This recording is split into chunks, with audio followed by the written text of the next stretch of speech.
This is Ron Shire. I'm at Clay on Main in Oley, Pennsylvania.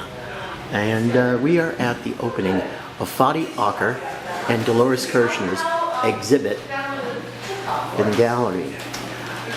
So we'll take a walk around, look at everything and see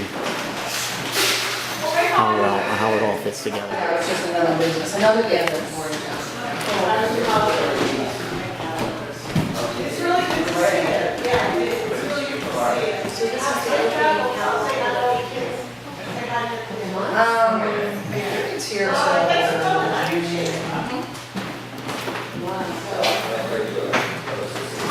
This is like June 13th or something. So like a month. Yes. Yeah. That's the weekend. So what I did is I sort of like that, and I laced them up on the tree, and then I fabric around the tree. So I just. They got these out made on the angel tent caterpillar. Do you want to sit here, Julie? Those are beautiful. So I thought this was going to be very simple. But this, yeah, these are sturdy. It's still some drawing. I guess the idea is to go home and rest. So. Yeah.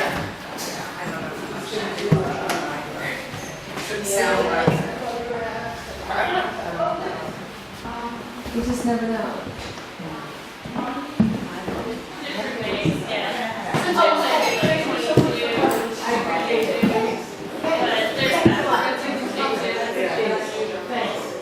That's how you came, yeah, that's how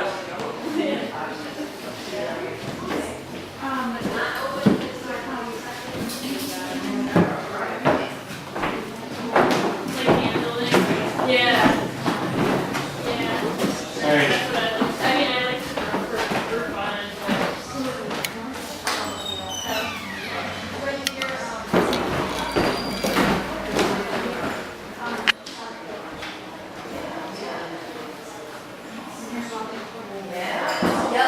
Yeah.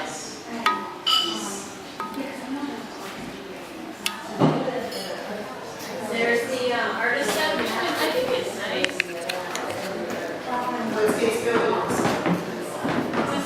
This place is great. It's super nice. Really friendly. Hi, I have Liz Wheeler with me here. She's one of the gallery personnel here. And Liz is going to tell us a little bit about her impressions of the artwork here. So what do you think, Liz? I'll get a little closer here for you. Okay. So they all make me think of objects that have been under the sea or kind of ancient. Like Dolores' work seems more organic to me, and it actually reminds me of sea creatures. And then Fadi's work is much more industrial and symmetrical, but then it also has these interesting crusty surfaces, and I love the way that they have that in common. They both have these kind of challenging textured surfaces, but then his has this, the symmetry and the clean lines, and Dolores' is much more organic and flowing. So, Yeah, I like that. They're great. I think it's a really strong show. Well, thank you. Thank you very much, Liz. All right. Tell us what you think about the artwork in here. I think it's beautiful. I had the privilege of watching Dolores kind of create some of the pieces for the show because I take some classes here. And so this is the first time that I'm seeing Fadi's work though, and it's fascinating and beautiful. And I wasn't sure if it was metal or was it clay. So I did get the opportunity to ask him about his process a little bit. He shared a little bit, but I love all of the glazes and the different textures. So Well, we can talk with Fadi shortly. He's here somewhere, I suppose. But yeah. So, do you have any particulars that you are in favor of?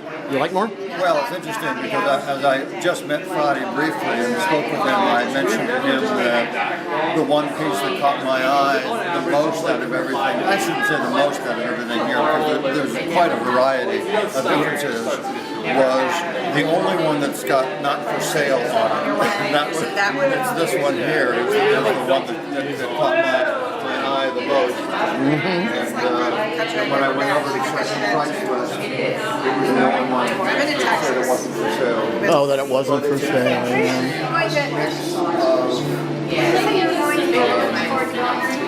Very earthy stuff that Dolores has done.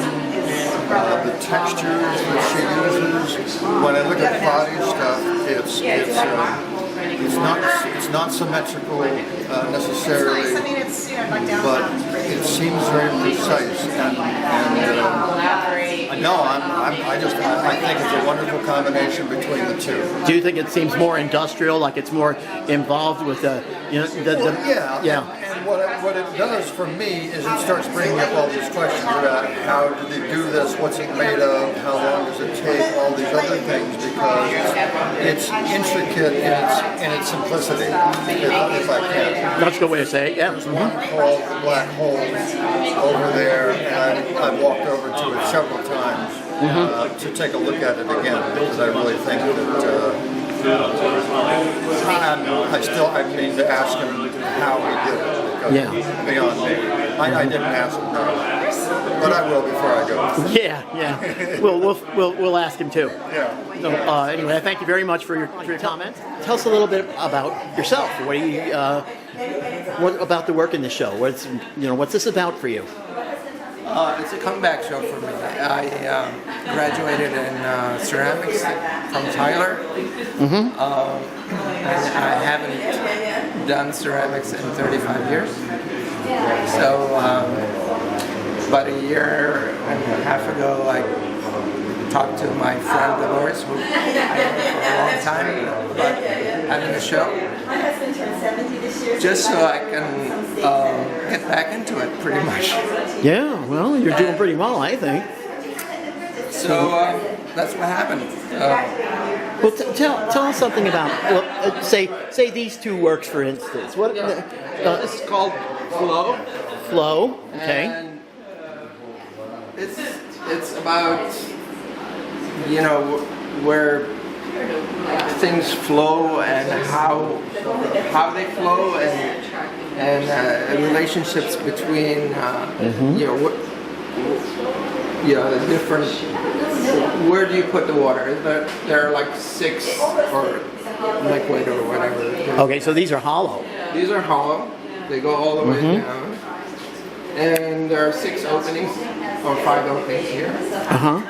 So it's like a decision, where to actually, what to fill and where to, and it's just how it flows. It's about relationships, right? Yeah, it's difficult to talk when it's a feeling. What's that? It's difficult to explain it when it's a feeling. Yeah, it's a feeling. It's a spiritual thing. It's a philosophical thing for me, and it's also about the form itself and the beauty that it creates. The whole idea of a vessel. A lot of the vessels are the shape, but I just took And that's the title of this show too, is Vessels. Right. So tell us about this one here. This is called Offering. And this is an oversized lip, you might say, to a vessel. Sort of brings a lot of what flows in together. I don't know how to describe it. Like a black hole almost. Like a black hole. Like it's something that sucks you in. And then, kind of like an event horizon here, right? Yeah. I guess that's how you can say that, right? Usually, openings for a vessel are small, and I wanted something large. And to me, it's more like a spiritual thing. How things fall into a container. Okay, and so the inside of the container is like a universe in a way. Yes. So this is very scientific in some instances. It's maybe a The little. process might be scientific, but the end result is not. I mean, you know, you talk, we can talk technical about molds and how I made it. Well, I like how you can handle it. It has a sort of a ancient amphora look to it, where you could grab those handles and actually transport it. My work was described as perhaps belonging to an alien civilization, Okay. and I sort of agree with that. Oh, very cool. Very cool. All right. Well, I thank you very much for taking the time to talk with me. Thank you. And our audience is here. So I wish you good luck, and we'll take a look at the rest of the show. Thanks. Thanks. This is a poem by Fadi. Pinned to the wall here. And it reads, "The vessel to me is a metaphor for the relationship between elements in nature, people, and the universe. My work touches on the dramatic, the philosophical, as well as the spiritual. It has been described as belonging to an alien civilization. I agree. Fadi, Acre." Now there's another one over here. It says, "One might say, what's a vessel after all? But a bottom and a wall, but a bottom and a wall. In truth, it's much more than that. It's a story which began when our ancestor, woman or man, first quenched their thirst by cupping their hand." Fadi, Acre.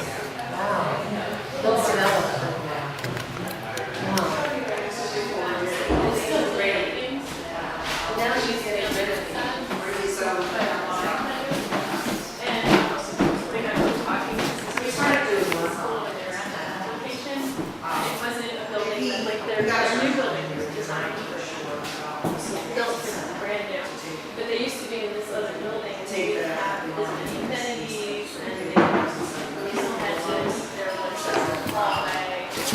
But it fostered all of these exchanges and collaborations, and it seemed like there was something really cool about it. And it's still great. Like I got her story. She was just saying, local major state, just serious,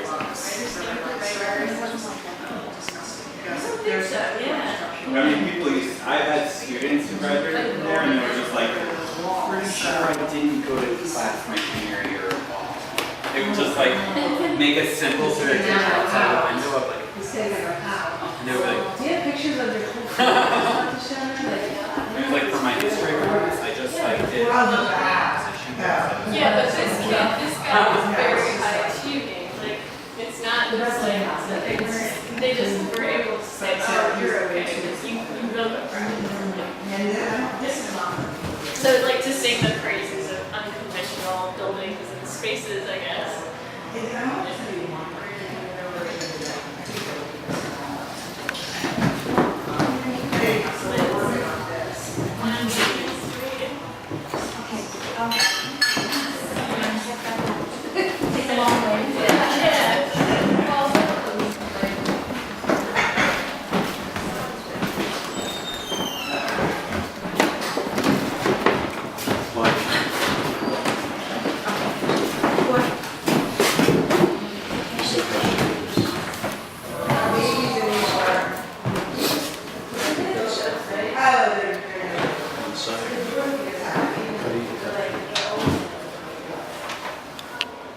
It's a type of glaze that does it on purpose. You get a crackly look. That's a super crackly look.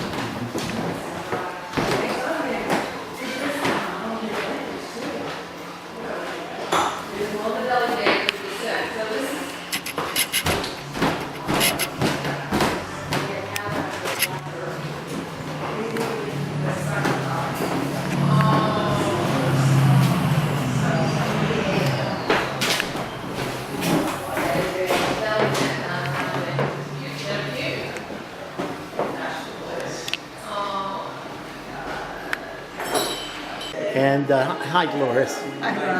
Yeah, and we're going to talk with her a bit about her work here and what she has done, and all of these wonderful tubular works here were described as being organic, like like sea life. Right. So- Tube worms. I look at tube worms a lot. Tube worms. Steam vents. Tube worms that are near the steam vents. And these the way this is built, these are built in little slabs of clay, and this is like fabric, and they will undulate and move. The clay moves itself.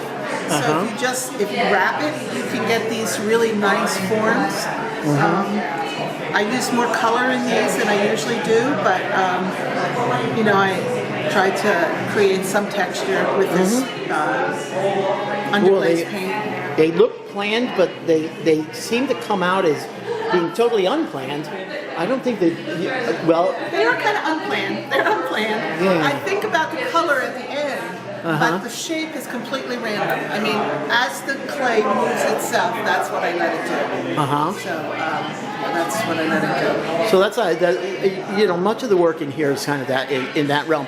You kind My of work is like that. My work is like that. It starts with a basic idea, and then I let the clay move itself. And as I said, this whole way of constructing is like working with fabric. If it's a little tighter, it pulls in. If it's a little looser, it wobbles out. That is the way my work is. It's very sensual, I gotta say. Thank you. I kind of like these. These are my favorite pieces. These are your favorite pieces here. What's the title of this work? This is Ruffled. Ruffled. Okay. Very nice. Yeah. Now let's talk about this one over here. Can we move over there? Okay. Yeah. Yeah, this is really different for me. Okay. Really different. So something I don't know if you can see this or not, but this is really beautiful inside there.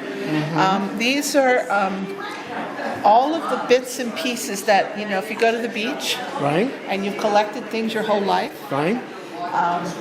they're kind of, those thoughts are in here. So you have tube worms again, because I'm interested in those, and all this little sea life. But the other meaning to this is, for me, this is called Washed Up, but it's about all those wasted days that you weren't at the beach. Right. You should have been at the beach. So, because you find so many cool treasures and thoughts and ideas at the beach. So this is porcelain paper clay. And I like porcelain paper clay because you see these edges like this and these edges like this. So when you have paper in the clay and you pull it, the paper shows. So that's how you get this beautiful edge. So what you have is you are modeling this with the fabric and putting the porcelain clay around it. No, there's paper actually in the clay. Okay. There's paper in the clay, so the fibers are inside the clay. Okay. It gives it some strength, but it also allows you to. I have done it that way, but this is paper in the clay. Okay. All right. Just to clarify that for our listeners and viewers here. Okay. Well, we are. I'm flashing on red. My battery's about done on here. Good. So let's just thank you and thanks for holding this wonderful exhibit, Vessels, at Clay on Main, and it runs from Today until June 19th, I think. until June 19th. Okay, so you've got a good month to see this. Right. So anyway, make your way. And the address here is 313 Main Street, Ole. 313 Main Street in Ole. And the website's easy, clayonmain at clayonmain.org. That's it, clayonmain.org. Very good. So all the details are there.